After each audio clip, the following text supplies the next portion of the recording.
Hey, I'm Nate Turner from the Raising Supaman Project. You know me as Nate Turner. Other people know me as Superman's dad. Hey, I'm the father of to me, the most wonderful child on the planet. And that's why I started writing this blog, is because I wanted to share with other people, particularly fathers, just how much I love being a father, so that maybe others will love being a father as much as I do, and we could start a community and share wonderful things together. So speaking of a community, today I'm going to start something we've never tried before, so bear with me if I'm a little nervous and it's not as smooth as it's going to be in the future, because it's going to be really smooth down the road. But today we're going to do a new thing called A Few Minutes with Nate. Just a few minutes, not a couple hours, just a few minutes. I'm a person you can only take in small doses, so here we go. Today we're going to talk about something that came out last week or so, some guidelines issued by the American Academy of Pediatrics on this thing called the 30 million word gap. You may have heard about it, or you may not. If you haven't, let me tell you, in America there's this growing, I want to say it's almost an epidemic, a 30 million word gap. It means that there are children in this country who have a vocabulary that's 30 million words fewer than another segment of the population. And we're finding that that word gap shows itself as early as age 4. Now, there are some problems, some great problems that come from that. When a child's vocabulary is not good very early on, then they're going to be nervous about reading.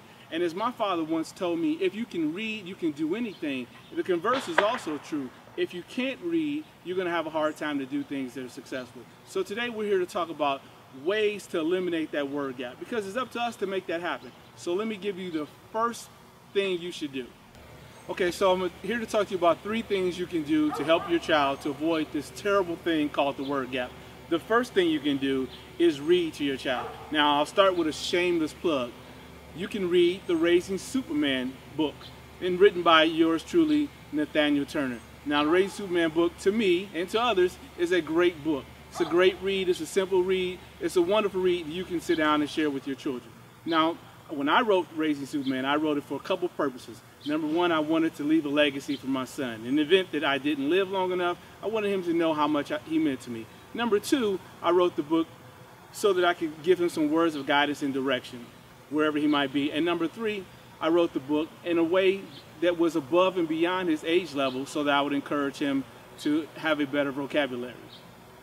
So you can read the book with your child, or read any book with your child, but the purpose is to find time as a family to read.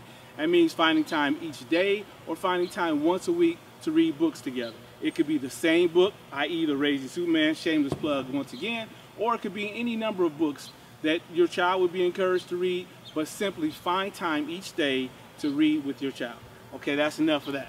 The second thing you can do, number 2, is to have your child do a book report. So after your children have read Raising Supaman or any other book, what you want to do is have them write about what they read.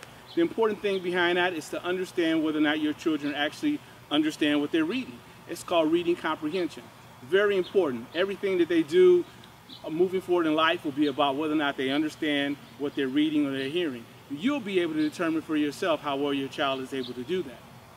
In doing that, you'll also be able to see if your child's vocabulary is growing. Because as they write the report, you'll find out if they're just using words that are their age level or below, or they're able to use words that are their age level or above, which is certainly where you want to be.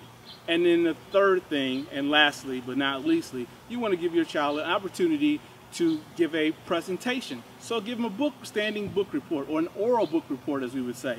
And why is that important? Because at some point in time, your child may go on to earn a PhD, and I understand that they have to give an oral dissertation in most cases.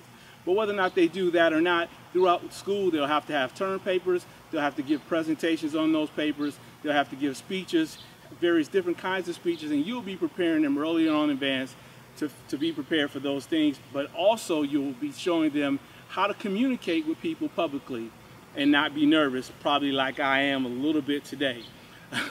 But nonetheless, those are the 3 things I would encourage you to do. Now remember, there's this $30 million word, I wish it was $30 million, 30 million word gap that we have in this country, and it's up to you and to me to find a way to eliminate that deficit.